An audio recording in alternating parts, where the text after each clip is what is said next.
Համեցեք Տիկին Ղազարյան։ Պարոն Միրզոյան, շնորհակալ եմ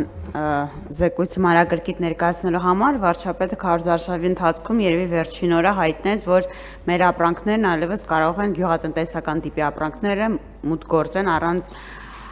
մաքսատուրքի Եվրոմիություն, կխնդրեի դուք մանրամասնեիք, որովհետև գիտենք, որ գյուղատնտեսական ապրանքներն իրենք պաշտպանված են առհասարակ Եվրոմիության տարածքում, արդյոք սա քաղաքական որոշման արդյունք է։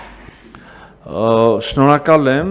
նաև շնորհակալ եմ գնահատականի համար, թեև չէի համաձայնվի զեկույցը, որ ես ներկայացրեցի, ամենևին մանրակրկիտ չէր, ես վստահ չեմ, որ դուք կդիմանայիք մանրակրկիտ զեկույցի ներկայացմանը, բայց ասելիք շատ կա, խնդրում եմ սա մեծամտություն չհամարել։ Ինչ վերաբերում է բուն հարցին, այո, իհարկե քաղաքական որոշում է, եւ մենք տեսնում ենք Եվրոպական միության մեր գործընկերների կողմից ամենաբարձր մակարդակով եւ նաեւ անդամ պետությունների կողմից մեծ պատրաստակամություն աջակցել Հայաստանի Հանրապետության ուրեմն տնտեսական, քաղաքական դիմակայուն, ժողովրդավարական դիմակայունությանը եւ նաեւ աջակցել Հայաստանի Հանրապետությանը ապահովել տնտեսական այդ բազմազանությունը, դիվերսիֆիկացիան, որի մասին շարունակաբար խոսում ենք, մենք ունեցանք քաղաքական պայմանավորվածություն, մենք ունեցանք քաղաքական հավաստումներ, չեմ ուզում մանրամասնել օրեր առաջ եւ այս օրերին ատեղի ունում ամեն ինչը ինքներդ վստահ եմ հիշում եք, մենք ունեցանք որոշ տեսակի գյուղատնտեսական ապրանքների արդեն առաքումներ եւ սպառում եվրոպական շուկայում, օրինակ ծաղիկները լավագույն օրինակն են Լատվիայում, այլուր եւս Նիդերլանդները, որը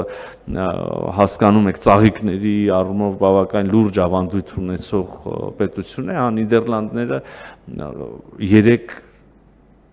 3 հայտարարեցին, այո, որ պատրաստ են բացել իրենց շուկան Հայաստանում աճեցված ծաղիկների համար, սա այսպես թվարկում ենք բաներ զեկույցի ընթացքում, ասում ենք բաներ, որոնք թվում է թե այդպես շարք են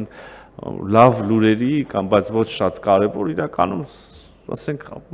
շատ էական մեծ քայլ է արված, օրինակ նույն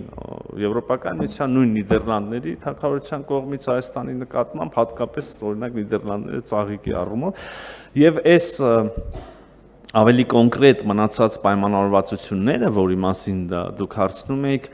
քննարկման փուլում են, ընդհանուր քաղաքական ըմբռնում կա Հայաստանի եւ Եվրոպական միության միջեւ, ընդհանուր քաղաքական պայմանավորվածություն եւ համաձայնություն կա, մենք մտնում ենք, ես կարող եմ ասել, տեխնիկական ձևակերպումների փուլ, կոնկրետ որ ենթադրենք լոլիկի մասով Եվրոպական միություն ինչպիսի ընդառաջ քայլ է անում եւ այլն եւ այլն։ Օրերի ընթացքում եւ առաջիկա շաբաթների ընթացքում, բայց նաեւ երկարաժամկետ, հարգելի գործընկերներ, դուք եւ մեր գործարարները եւ նաեւ ողջ հայ հանրությունը, հայաստանյան հանրությունը կտեղեկացվեք շատ կոնկրետ այս դեպքի հետո, այն դեպքի հետո, այն դեպքի այն ապրանքի մասին, բայց քաղաքական համաձայնությունը եւ ճանապարհը կա։ Պարոն Միրզոյան, լոգիստիկ առումով ինչպես են մեր ապրանքներն հասնում ձեր կողմից նշված երկրներ, որտեղ սա էլ է կարևոր։ Տարիներ շարունակ մեր միակ ճանապարհը դեպի Եվրոմիություն եղել է Վրաստանի միջոցով եւ նկատելի է Թուրքիայի կողմից այս առումով լոգիստիկ ենթակառուցվածքների ապաշրջափակումը որպես մեր եվրոինտեգրման օրակարգի մերձեցում եւ երկրորդը կներեք որ մի քիչ հաշվում եմ օրեր առաջ տնտեսվարողները Թուրքիայում էին հայ տնտեսվարողները եւ սա աննախադեպ բովանդակային փոփոխություն է Հայաստան-Թուրքիա հարաբերություններում։ Ես կուզեի, որովհետև թվում է, թե քարոզարշավի ժամանակ շատ կարևոր տեղեկատվություն կորում է, այս մասին խոսեիք։ Ես շնորհակալ եմ այդ հարցը տալու եւ հիշեցնելու համար։ Իսկապես մենք սենց խոսում ենք եւ թվարկում ենք բաներ, էս եղավ, որը եւ կարող ենք ներկայացնել մի շարք, որի ամեն առանձին վերցրած կտորը մի շատ էական փոփոխություն է, շատ էական առաջընթաց է։ Ընդհանրապես կարող են գնալ հայկական բեռներ օդանավով, ասենք Եվրոպական միություն կարող են գնալ Վրաստանի տարածքով, այնուհետև կարող են գնալ Թուրքիայի տարածքով, հա, այդպես։ Այլ տարբերակներ էլ կարան լինեն, բայց պակաս ռացիոնալ։ Օրինակ չգիտեմ հասնեն ծոց եւ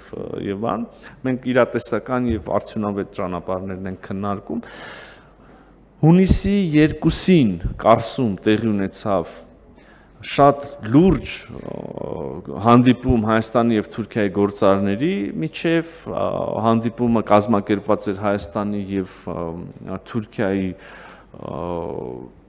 արտաքին գործերի նախարարությունների մասնակցությամբ, առևտրային պալատների մասնակցությամբ եւ կողմից եւ պետք է ասեմ, որ այս հանդիպումը էականորեն տարբերվում էր նախորդիվ երբևէ եղած, ասենք, չգիտեմ, շփումներից գործարար, որովհետեւ շատ հագեցած էր օրակարգով, շատ մեծ հետաքրություն էր առաջացրել նաեւ օրինակ Թուրքիայի արևելյան, հյուսիսարևելյան 3 նահանգների գործարար շրջանակների կողմից շատ էական մեծ հետաքրքրություն եւ ես կարծում եմ, որ սա շատ լավ ստարտ է այս առումով, ես ակնկալում եմ, որ ռացիոնալ ժամկետներում առաջիկայում մենք կունենանք երկրորդ հանդիպումը Հայաստանի Հանրապետության տարածքում, ես տեղյակ եմ, որ կոնկրետ խոսակցություններ են սկսված գործարար շրջանակների, առանձին ընկերությունների կողմից եւ միջև եւ ես ուրախ կլինեմ, վստահ եմ, որ կտեսնենք այդ խոսակցության շարունակությունը, կտեսնենք այդ խոսակցության նյութականացումը եւ շոշափելի պտուղները, մի գործընթաց է սկսված, որը կհամարձակվեն վստահություն հայտնել